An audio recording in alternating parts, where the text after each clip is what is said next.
What's up, guys? Hi, hello. I'm back. No, nagarutse. Mwarambuze ariko. Mwarambuze kabisa, ewan. Ariko maze iminsi ndwaye, been not feeling well this week. Yeah, it was not good. Ntabwo byari fresh kabisa. Murabona ko nyine n'ukuntu ndagaragara nk'umuntu urwaye koko. Ariko I'm getting better slowly, so navuze ati reka icyumweru cyose giciyemo sibyo mutambona wagiye mubaza sister ati where is he I'm back now sibyo nagarutse. Ariko I know my sister been keeping up with you guys, ndabizi rwose yabafashe neza. I mean like muri abantu bacu, so aho nari waba hari nyine gutyo like we all together twese turimo ko ntari meze fresh ariko I'm getting better, so ndabacurangira iyo ndirimbo se ushaka iyo ndirimbo mucurangire kajugumira ko ariyo numva isenzaho mu mutwe jugumira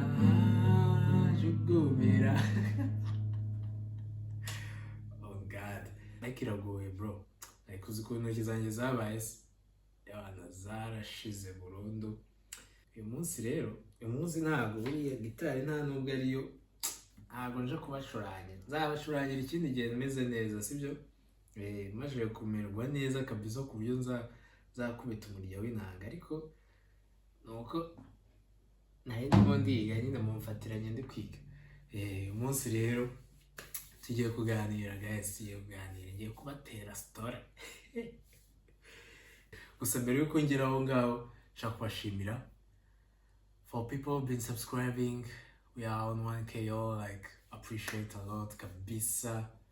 Abantu mwako subscribe turabakunda cyane, mwarakoze mu sharing ama videos, liking, comment sibyo. N'abandi bashyashya mutayimuzi YouTube channel ni Ariela and Arno. Yeah, we just twakora ibintu byose, ikintu cyose nyine turakibakorera kandi ni ibintu biba biri like genuine sibyo. Ntabwo ari ibintu ngo wajya urapanga no, like as in like we giving you about us, about everything sibyo. So mutari mwakora subscribe down below, mukore subscribe sibyo, mukore subscribe please ubundi tukomezanye n'abantu no mwayikoze appreciate, turabakunda cyane, katkomeze pushing up sibyo, komeze pushing bigere kure. So keep subscribing, keep sharing, like, comment, whatever you want guys, we'll give it out to you sibyo. Yeah, now let's kick in. Umunsi none ngiye kubatera story sasa. Ndabona ko mfite ikimwaje, igicupa niteretse, ukuvuga ngo nawe rero manuka genda muri firigo niyo ufata niyo akamwaje kawe sibyo. Abafite injugu bazifate, abafite snacks whatever sibyo, tubundi tuyimanukire. Ngenye ikintu cyo kunywa gusa sibyo, ubundi kabisa tuyavuge kubaha umunwa koko sibyo. So unfortunately ikintu mwansabye cyane inkuru y'urukundo ntabwo ariyo ndi bubanza, kubera ko nshaka kuzayivuga ameze fresh sibyo. Ubu ngubu nyine ntabwo kuko maze igihe ntanameze neza, ndwaye n'iki, ntabwo nayivuga neza cyane, ariko niyo ngiye kuba irarenze koko.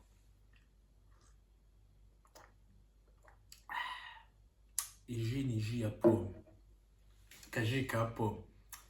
Rero ji ya pome ni danger, hari abantu batabizi ariko you guys need to check out, checking ji ya pome na pome ubwayo hari ukuntu buri nabikora neza nyine ituma ibintu bimera neza.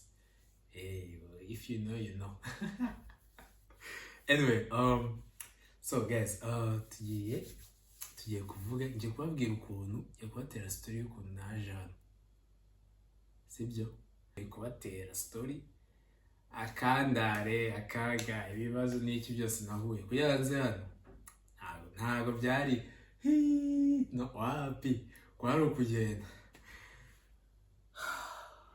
Oh my god, umva like the whole journey nakoze kuyangira hari ukuntu mubona ati Jama yicaye hariya wanagize bro was not easy, so umpere wumva ari ibintu birebire ra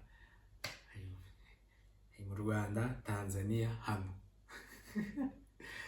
guhera mu Rwanda ho nyine urumva ubutangiye process sibyo, ushaka amadokima whatever sibyo. Nta nubwo nari nzi ko buriya nzagenda sibyo, babwije ukuri as in like ibintu byaje gutyo ati okay let's do it. Nigaga muri KIST icyo gihe, nigaga muri KIST, nari kwiga muri KIST, ndi hafi no kwirangiza actually, nari mu wa kabiri, ndi kurangiza wa kabiri university sibyo. No opportunity je murabizi to grabbing gutya, natekereza umbanza ndangize cyangwa atoya, ntabwo nategereza iyo opportunity je ishobora kuncika, ati ngiye kwemera gerageze ndebe ko bikunda, nibikunda ndagenda, nibyanga ndagaruka yende muri KIST. Abantu mwize KIST murabizi, naye ndi gusenga mvuga ati Mana fasha bino bintu ngiye mubikunda, sigeze aho nacitse muri KIST, nenda kuzampfira. Peace out ku bantu bose mwize muri KIST by the way. Na promotion yanjye nuko ubwo mu Rwanda amadokima ibintu byose birabonetse n'iki mwamwibuka abantu mwabonye kuri iyo video twakoze ya mbere, nyine ibintu byose bimaze kubibona. Ikintu cyo gikurikiye no kujya for interview. So kujya muri interview ko ari kugenda muri noza muri Tanzania sibyo.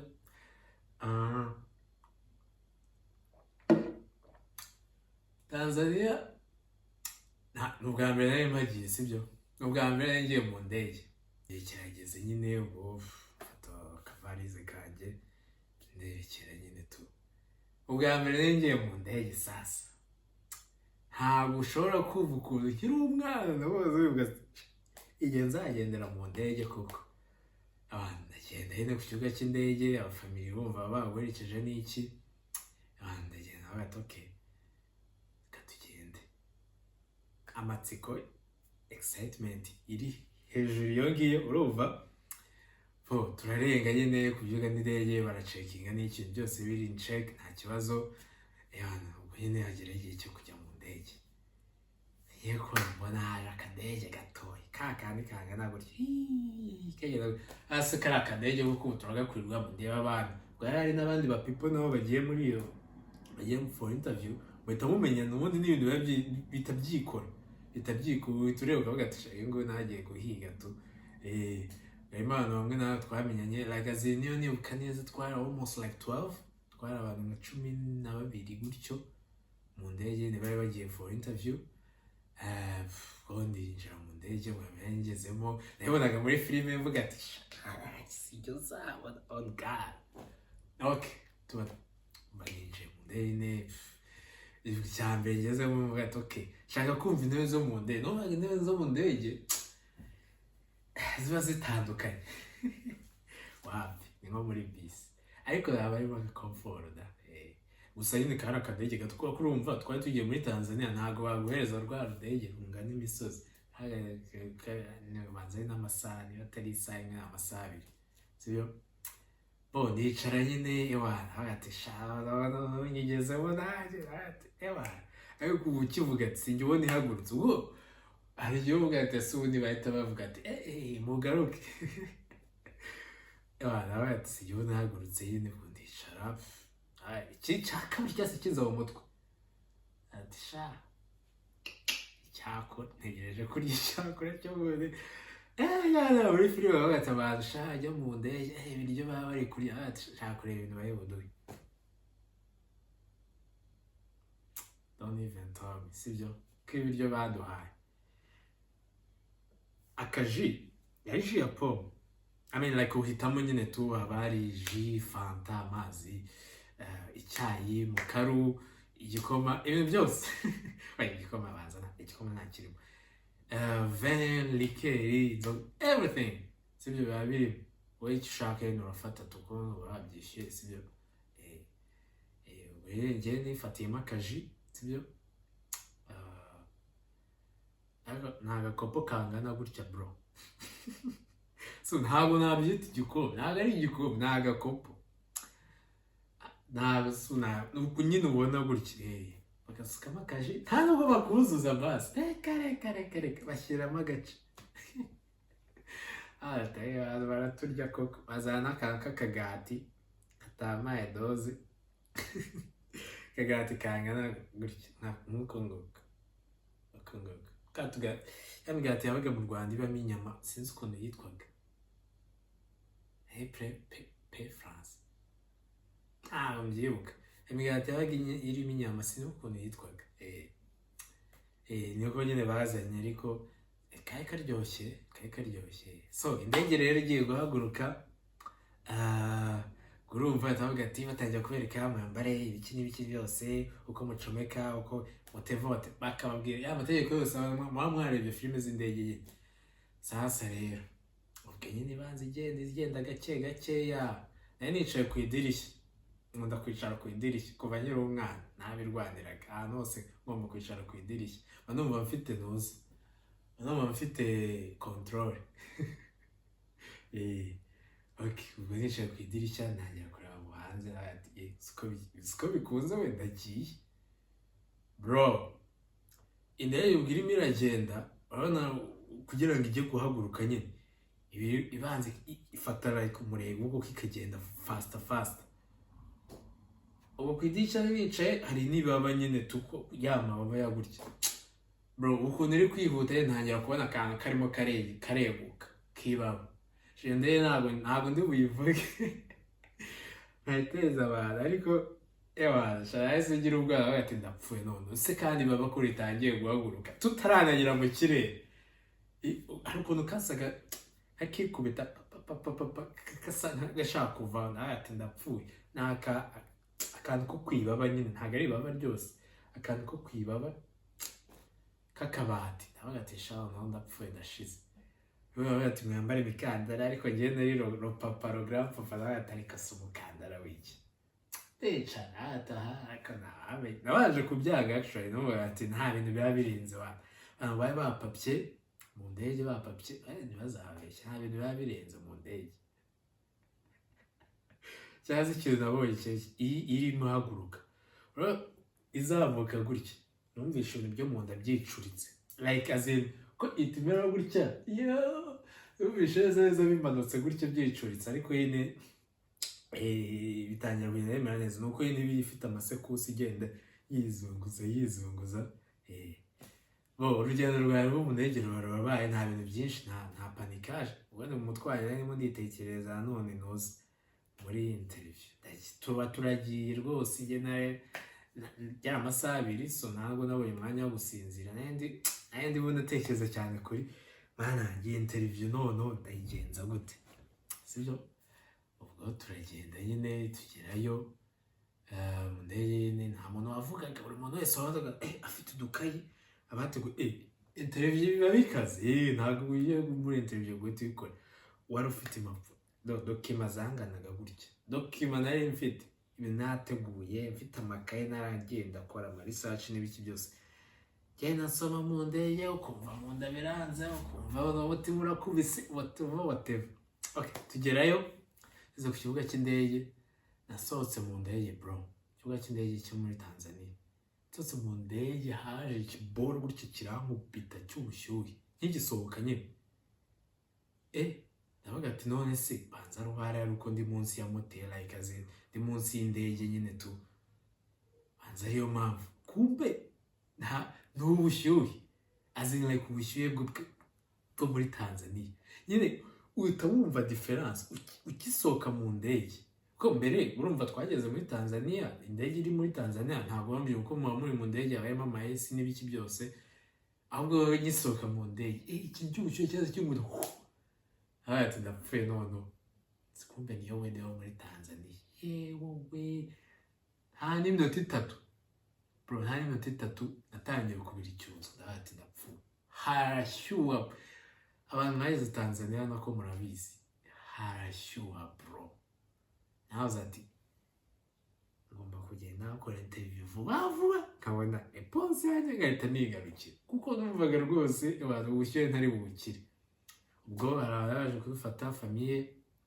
yarera aho ngaho ubwo turagenda nyine tugera mu rugo n'iki bon interview nayo nyifite kwa kangahe, kwa kane, nageze ahari kwa kabiri, nageze kwa kabiri, kwa gatatu kwari umunsi wo gucilinga n'iki, tujya no ku mazi rwose. Tanzania neza by the way, neza, ariko haba akavuyo n'umwanda, icyo kintu nahangiye akavuyo do abantu ni gutya gutya, ikintu bisa umwanda. I'm sorry but I have to say it, haba umwanda, ntabwo nyine haba hasa neza pe, wapi.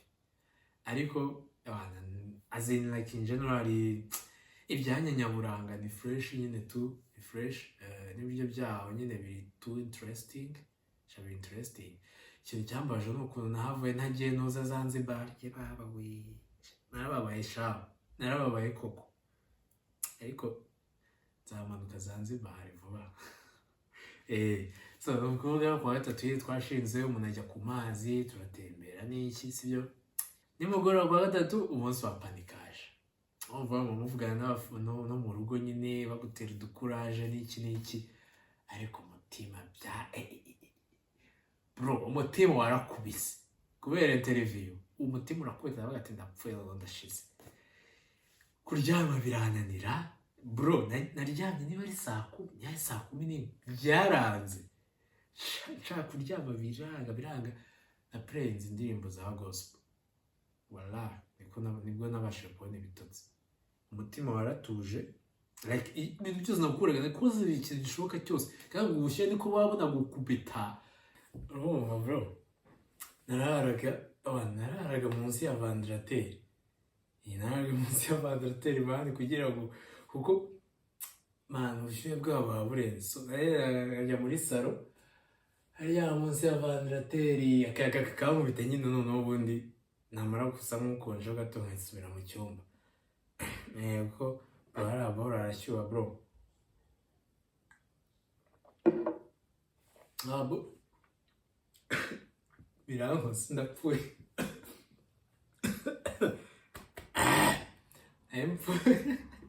Empfuye wala. Tondo umunsi wo kujya gukora interview sasa. Breakfast irananira. Ati shama kambaya kemo karashobotse burundu. Ariko nase mvuga toke. Katugeze kwikawuma mfata utudokima twanjye twose naraye nuteguye. Mfata udokima twanjye, fata Uber turagenda.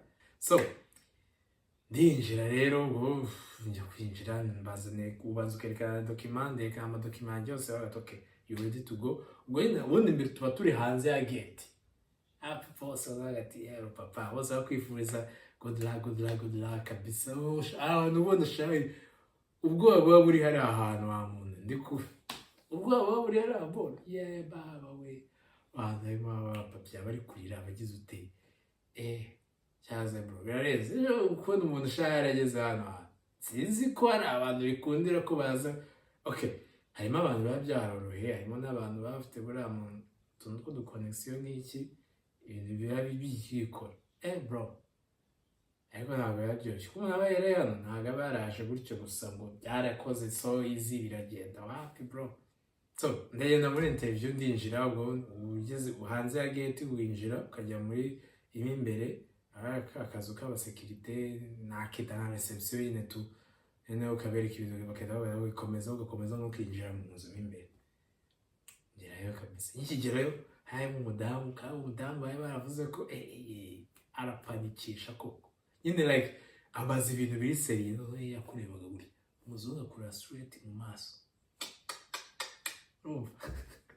ku buryo iyo ugiye kwiba ibyo kubeshya bari abakureba gutya ntabwo gahombye, akakureba bimwe by'abanyarwanda by'abanyafurika, muvuga n'umuntu akareba hariya hirya i Nyanza, akareba mu majyepfo, akareba mu majyaruguru, hamagara inyoni zaraye. I mean like wow, abazungu baba bakora mu maso gutya straight bro. Ahita ambwira ati ndi kubona ibintu by'amakureri ngo uhita ubivana ibintu ngo bifite amabara, ntabyo nkeneye, sinshaka kubibona.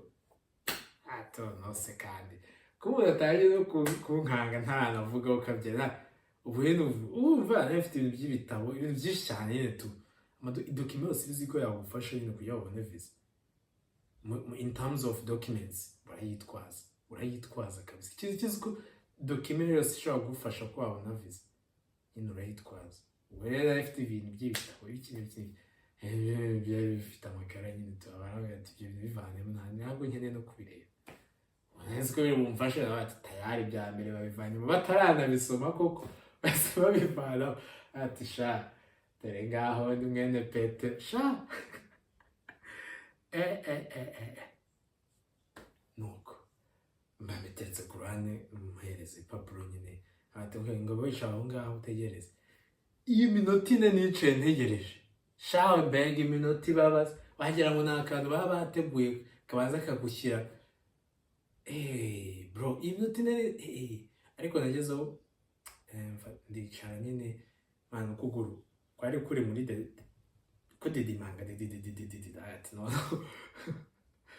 ariko nicara ndatuza nakoze isengesho hanze y'umunota iyo munota numva insaba gutuza nyine tu kuko nawe ati niteguye ibyo nize niye nabyize uko niteguye uko mu rugo shana nawe nakoze repetition sisteri anyicaza yigeze umuntu urenze katambura marinette ngibazo katambaza ubwo delegation irenze mu rugo sisteri agicaye hano umuvi hano n'abandi bose bicaga ku ruhande bose bakahita bavuga wese agenda mbaza ikibazo nyine ku ibibazo babihaye nyine mu mwaka bisacinze ibibazo bakunda kubaza nyine ibyo gukora ugishaka kujya kwiga muri Poland.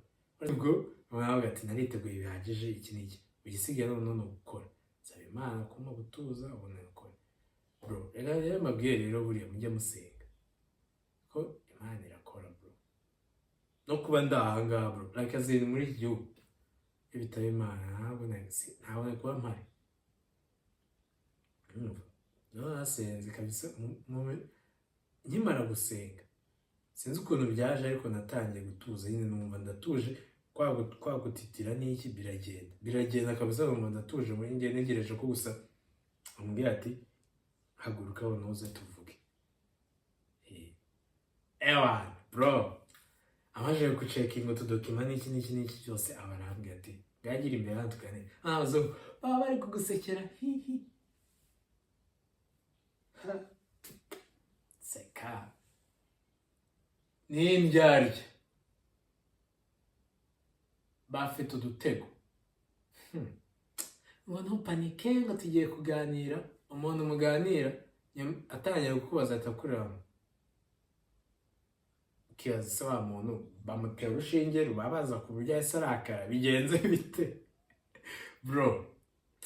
Ariko nyine arambaza ndamusubiza ntibyaraje numvaga ugenda nicara wa boro ntegereje numvaga nta kintu kiri mu mutwe numva atari kumbaza biraza gake nubigera biraza ntangira kumusubiza ariko yene ubwo igipine naragikubitaga nkagitereka ku kindi paka muhamije nyine ukavuga kata yandika utuntu amusubiza ibintu byara ibibazo birarangira ati okay ibibazo ni ibintu nashaka kubazaho ikindi kintu gisigaye ngiye gucekinga dokima zawe niba nta bibazo birimo muzamukora forgery muzamujya gukora nimugakora forgery kabisa barabibona. I mean like bariye batabibona ariko ikiza nuko wabyirinda kugira ngo mujya kujya muri ibyo bibazo n'ibiki byose ushobora kukubanira no burundu ku buryo utazongera no kuva no kugira ahantu ujya nyine tu. So ikiza nuko wakoresha ibintu biri kitegura byakunda bigakunda byakabika iki nari cyane naho kijya sarumva hano zirarangira ndasohoka we nayabizicyuzwe ishati yatose hasi hose banyiretse hasi mvuye muri pisine bimeze bite bro byari birenze so tugaya byari birenze si yabonye nsohoka baho bose bari barabaza bagati papa arashize ese bimeze bite ntakoreye hanze ko n'icyuzuye ati bahora n'icyo bamuhungu reka mbere yuko nsohoka yarambwiye ati okay amagambo yambwiye none yasa nkura ku mutima numva ndapfuye ndashize. I can't promise you anything but you can come on Monday and we'll see. what will be. Ibaza ariko umaze gukora interview nakakubwira gutyo haza ati ko yaceceka akavuga ati byarangiye isohokere arimo arajya kuyongera stress arandera yeba haba we haza ati nta kintu nakwizeza ariko kwa mbere uzaze igisubizo kizajyana kizaba ari icyo nyine atari ako kana ntabwo kari ngombwa ntabwo byari necessaire rwose ariko okay ubwo byaye kwa kane ati kwa kane kwa gatatu gatatu ngo bashawari cye atonza napfe nashize okay ubwo nyine umunsi urangira rwose atoke igihe no gutegereza nyine to sirisunika kuryama ntibyakundaga kurya shwidata kureba ndetse ngo filime wareba iki ibi byose ni bongo flavor indirimbo Kiswahili bazi indirimbo zose kuzizenguruka niyo iki cyo nya playing ni Diamond nare kunsaza umutwe ari je cyaza bajya bashyiramo Meddy na The Ben baba playing abandi shwi kare kandi ubwo streaming live ntibyakundaga ntabwo streaming live iyo nko kuri YouTube streaming mpaka cyangwa ureka ka movie streaming live izo mega wazivana uzaba France spends kuri mega no kujya na downloading na film imwe cyangwa ebyiri nkayireba shaho mu bice uzikora film iryoshye ariko kugira ngo itagushirana kuko nta kintu gifite cyo kureba kandi ubu yiparitse kagenda ukajya kwibalansa hanze ukagenda n'iki bro yabirenze bro noneho ubushyuhe bwaramwitaga imvura yaraguye muri Nuzi metize ndavuga tawe sinyara imvura iguye we sinsohotse hanze narahiye bro takose ni ibikigo imvura iragukubita ukagera muri ufata shower hot shower bro ibi ni ibiki bijya kujya mbere mu Rwanda imvura iragwa ukayihunga kugira ngo tanyagirwa nyine urumva itera na grippe ibintu ko harimo hanakonja n'iki ubukonje n'iki bro twahunze imvura kubera ko amazi ashyushye imvura ishyushye y'ubwayo yari ishyushye abaza ati mana yanjye ndibiki koko ntabwo umuntu yabona agahenge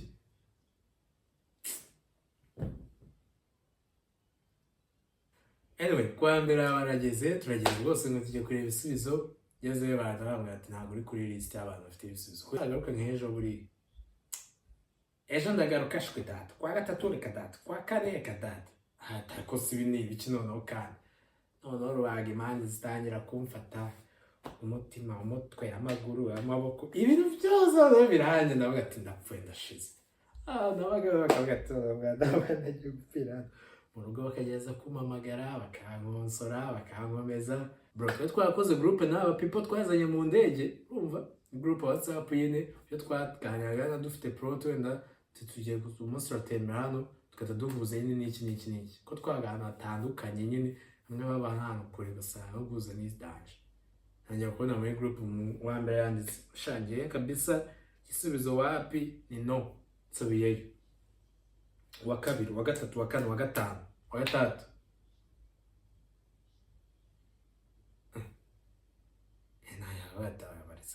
what's going on nonese abantu bose ko bari kuzibura indege yose barayifashe tu bayisubizaho gutyo ati what's going on bro yarandenze nta okay reka nkomeze ntegereze kimwe cya mbere kiri kuti cya kabiri abantu bose bararangira twasigaye turi abantu batatu twazaye mu ndege mu bantu bose 12 nibuka abo nibuka bose harimo n'abo ntibuka nabo twazanye ariko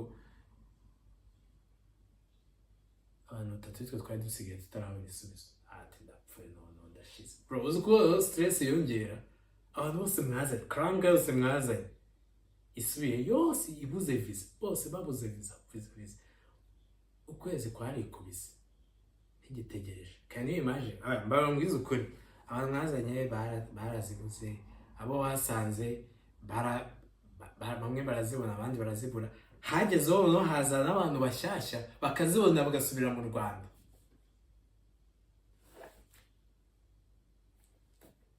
Njyewe nta kintu ntabwo buryo ko njyewe ntabwo uri kuri lisite uzagaruke. Ati sha ntabwo se ushaka kumbwira ko ni njyewe uzaba agatangaza ka bose ndayibonye. Cyangwa numva ntangiye kwiheba. Hagezeho abantu babaga tubwira abasekirite muziki ntabwo tuzagaruka hano.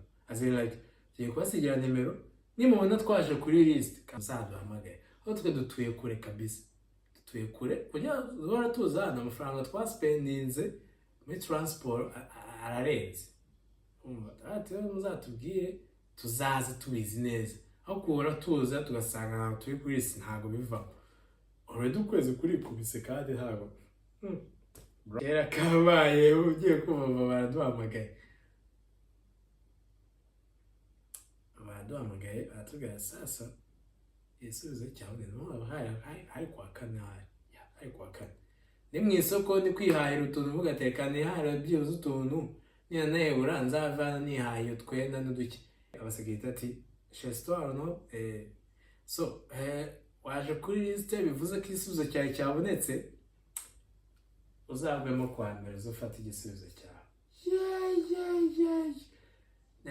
Nese mvuga ati muzi n'ikindi turarekeye gushopinga dutahe. Umutima wahise uhagarara. Ndapfuye. Man, ni stage kuri stage ya mbere ugiye gukora interview. Panikage. Ubwo ndi kuvuga stage za panikage. Stage ya kabiri nyuma ya interview utegereje. Panikage. Stage ya gatatu igisubizo cyaje. Panikage. Murabizi iyo kuri pod muri segonderi bagiye kuvuga amanota. Mwese muri sare batangiye guhamagara bagahera mu wa mbere. Gitema gikubita sha. Aza ati no kanye kambaye kuwa mbere kugira ngo azajye kugera. Aza ati sha uwa mbere kuko warangiye koko. Bro. Byabireze bro. Sinjye wabonye kwa mbere hagera ndajya gufata igisubizo. Bose barabonye batavuga ati umusaza igihe cyo gufata nozo cyageze wallahi. Nubwo abatisha cyaze bro barumaze igihe kintu utegereje n'iki ate umunsi wanjye no kwene mitaninjira sekita tamwe tukomezamo imbere umva kwene mitankomezamo imbere igitibo kiri gukubita byadaje uvuga ati no so biragenda bite banagiye ngeramo imbere nyine mitansangamo no umugabo nyine atambwira atoke amazina yawe mitamukubita amazina nyine nawe ati twagutya arareba mu madokima abura mu dokima ati bise kandi ubu se arimo kuzamo akantu katari keza kuva zo dokima zitangiye yarazishatse koko agezeho nyine atayibona areba mu madokima arimo atafata mu passport arayifungura arayireba atafunga atafata kandi gapapuro yandika ibibora kuruta utuntu tw'udukashe atansunike ngaho ngo sinya aho ngaho ndasinya ndaguma ndahagarara ubwo njyewe ntabwo nari nzi ngo visa biri muri passport kareka nta kintu kimwe nari nzi nawe ndaguma ndahagarara ndamureba arambwira ati it's done bro you can go like it's done byarangiye nta kintu mfite cyo gukora nawe. Nonese nabonye visa nayibuze bimeze bite kumbe umusekirite abarinjiye ngusohoka ngo abandi bashaka gukora ubwo ngenda cyari muri none se bwo bimeze bite nayibuze byanshatse uzuko nafunguyemo gutya nafunguye muri passport umusekirite we abizi nyine urumva amazi igihe kinini akora n'iki byose abizi abarayibonye ati ubonye visa shaka gusohoka agenda ati yes mugira vava abandi bantu bashaka kwinjiramo na wewe niwe ibintu byarangiye urakuremo ikimanga na data bitansohoka ngera hanze ubwo umutima waje muri njyewe sindumva ntazi ukuntu meze ibintu byose byancanze nyine hatakose ibintu n'ibiki ngera hanze nahise mfukama kabisa right aho ngaho kabisa ndashima Imana ati abantu barakoze kabisa kubaka viza umutima wari kurya ariko ariko bita bigenda rero kumva uraruhutsemo neza cyaze bro muri ije n'igihe cyose nari maze ntegereje noneho nari narihebye ibintu byose byaranze mukaba ndakabonye akaviza kabisa y'abantu bitahaguruka ndasohoka njya hanze ya gate none usanga abapfu bose barategereje tubwiye bimeze ntabwo ati nakabonye ubusa bazahita basara ati cyakoze bro sikuna abantu barakwishima njye iki nabonye ahubwo bumva ndabikunze bro umuntu utakuzi iki ni iki kuba bumvise ko babonye visa kuko baba bazi hasi biri aho ngaho na panikaje n'iki n'iki abantu bose bahita kwishimira bro ko babonye akaviza barasara bavuga ati bro ubwo baba bagarutse gusubira mu ko bari bayibuze batavuga ati bro noneho uzi ikintu kigiye kubasaho ubwo no dukurikije n'igihe umaze hano bro warabuze warahebye n'indege yawe yaragutaye as in like crack waje mubona bose baragiye barayibuze urayibonye bro atugiye kudusiga viza bose bakaza bampobera hamwe bamwita abapushi n'iki n'iki ngo dusige viza bro dusige viza cyaze bro byari birenze dake no nawe atisamwe kabisa mbifurije courage mugende namwe mukore nyine tubavuga ati bro ntako duhuye nawe gutya ntako twabura viza ati ntabwo njye utanga viza ariko igihe cyo mbifurije ni amahirwe tu umva cyaze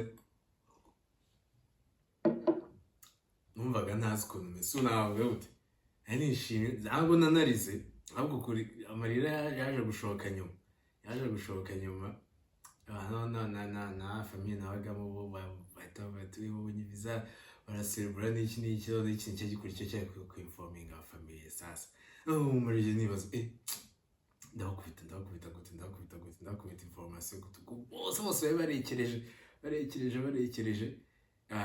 uzikiriza ndamfata agafone chikin ngujya nabakubita agapicha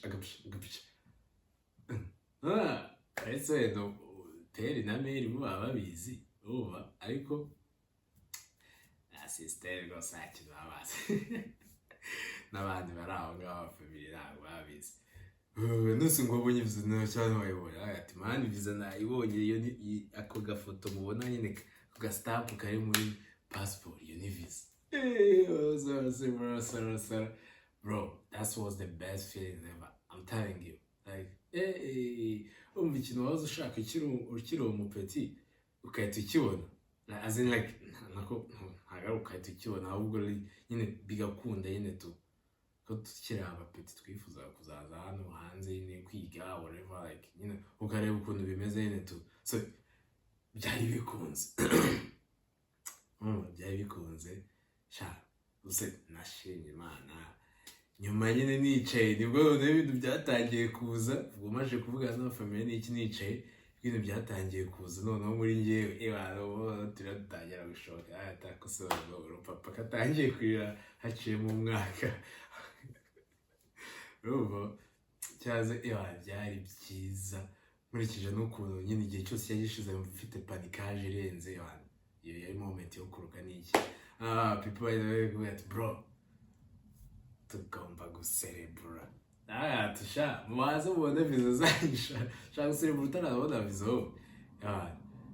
tumwe tuzavugana twumva ukuntu bimeze ariko ubwo njye nayo mfite noneho schedule iri tight kubera kurumva nabwo intake yanjye yari 25 z'ukwa kabiri icyo gihe nari nkiri muri Tanzania kandi ubwo intake yo kwiga nyine hano iyo already yari yaratangiye nyine muri Tanzania ubwo igihe naboneye viza yansabye ko nyine ncapurisha fast nyine tu kugira ngo mpite ngenda nitegure ubundi mpite nkomeza nyine tunzanga byasigaye no gushopinga na shopping stuff na shopping tize ko ibintu byaho niho bihendutse kuruta mu Rwanda nyine tu bitambikora fast umunsi ukurikiye noneho nahise ngaruka nyine kuri Mbasiko nyine ku notify utuboro nyine tu sanga aba people bose baje gufatana ibisubizo byabo urumva bakoze umunsi uciyeho ukurikiye utavuga ati muzaze gufata ibisubizo byanyu man bose baje babonye viza bose batavuga ati umusaza yabidukoreye ngo nawe wadusize viza ngo n'iki nawe ati I'm happy for you guys like fresh kabisa kuba mwabonye viza bose bavuga ati hey bro do ayo people mwe no motipe ari nanga banza aba mu wundi mujyi tu abantu bakizana motipe yabonye viza asohoka yasize gukeye ndebonye arukanga kilometero nkamagana agenda azenguruka ngo ndebonye no kubera gusara n'iki afite ubwo yari afite passport hejuru gutya agenda ngo mwabonye ko nabonye viza cyasaze abora hasi nyine uruva imvura yari yamaze igihe igwa no nagiye hari ibiziba nyine tu ukuntu cyari kiri kwirukana cyasaze passport biragicitse ibiguye mu mazi muri cyakize zero ikiza cya passport like inyuma nyine haba hakomeye nyine tu kandi ntago iguma yirambuye yifunguye nyine ukayereka igenda yifunga gake ntago byari gutoha vuba ku kanya ariko niyo binagira ikintu nabonye twabonye the flash muri uwo munota bro uzi ubutipe ukuntu yamanutsemo papa we bigeze bite ko iba ikigera ku kiziba gutya neza nta segonda hamaze ubutipe yasobanuka vuba wahita agacuce yakibaza ariko ukibona ibaza iyo bimubaho umaze kubona viza wamaze guteramo kandi noneho wari uri gusubiramo ukagira imana urayibonye noneho bwa kabiri izigwa mu mazi biratose byose birapfuye ubutipe yahise agafata passport ye aragahanagura neza akubita mu gakapata avuga ati njyewe nta nubwo naba nkiri hano kuko ndabona ahubwo hano hari imyaku ati imyaku none iri hano ngo ntabwo nayikira atatereka mu gakapu rwose ahita afata akanuza akataxi atakomeza tuba turamubuze gutya atashaka uzikari ibyo ibintu byo gusara ashobora gusara aho ya passport kayita nyine abana people nyine tuzahuza muri ntaribi uvuga ko yaca ntabwo agenda serebu so nyine igihe nyine birarangiye abantu ubwo nyine twarahuje nyuma n'iki noneho babagiye ikintu cyo gusubira mu Rwanda basubira mu Rwanda famille iba yaje bose abantu kari ka celebration achievement already yabaye viza niba ikenewe cyane udafite viza ko ubundi nta kintu wakora sha viza birabonetse ubwene kwitegura next stage next journey flying to Poland bro ubwo ndiho namaze igihe nicaye zanekereza ukuntu ibintu byose bigiye guhinduka my life like urumva jewe nabaga home sibyo nabaga home ibintu byose byabaga ari home like azin kwari kwiga ikiraka cyawe ukajya ukubita kitaba gihari nyine ugapoje no tukicara home nta kintu ese ndaho ukahura n'aba people gakeya ugaciringa no nta bindi birenze tubyari ubuzima bwari ubwo ngubwo urumva ategeze ko ngiye kuzamuka ahangaha sasa nta mufamiliye nta muntu n'umwe nzi habe shwi no nta rurimi nta ki bro no nzabashara uruko gutekereza nako n'igihe nyine gisatira igihe cyo kugenda sasa bro ijana no karakandare inzagira party ya kabiri nzabakwita party ya kabiri man bro ko njye ndumva shoje kwanza nashyira ikintu mu nda n'iki urumva maze igihe kinini tu guys ashaka kubyambara rekingiza yo kubita ari party tu sibyo nzagiye kubita ari party tu bro nakubwiye iyi ball ugomba kuyumva ubwo Tanzania ubwayo yari akandara ari stress ariko n'ibintu byambayeho ndi kuza hano muri Poland lazim nyine kuva mvuye ku kibuga cy'indege kugenda ngera muri Polonye n'igihe nkiye nanahagera umva ntabwo nzi ukuntu yabisobanura ko bro iyi story nta magambo yayo bifitiye bro, si bya bintu byo gukabya, si bya bintu byo gukabya ko ngiye rwose byarangoye, as in like journey yo kuva mu Rwanda nza muri Pologne, man, disaster, byari disaster, ariko ni ubwa disaster, nta kumiro, nta kaga, ni ibibazo ntabwo nzabyibagirwa, ariko iyi ball nzayikubita part ya kabiri soon kabisa, ndahita nyibarekura, sibyo? Ikintu mwe basaba, watch this to the end, sibyo? Ivo umuyirangize noneho kugira ngo uzamenye ahantu utangira part 2, sibyo? Ko ngenda ndahita uko ubwo narushye n'ikirebe umwanya wose mazanga, man, story ndende nyine tungera shasi kwibasangiza kugira ngo mwumve ukuntu biba bimeze nyine no kuza n'iki rimwe na rimwe ntabwo ari ibintu byoroshye ngo umuntu yaraje atega indege aricara ahita ahagera ahita blending nyine ibintu byose bitabyikora neza, wapi ntabwo bimeze. So niyo mpamvu nzafata part ya kabiri noneho mwumve imihuriko nahuye nayo, narahuritse koko bro, narahuritse birenze, ariko abazabyibagirwa, ariko so far ngubu nyine umuntu amaze kumenya n'iki. So guys, keep subscribing, sibyo? Ukore subscribe ku bantu mutarayikora, abayikoze share the videos, sibyo? Muduteze imbere, as in like mudusupporting.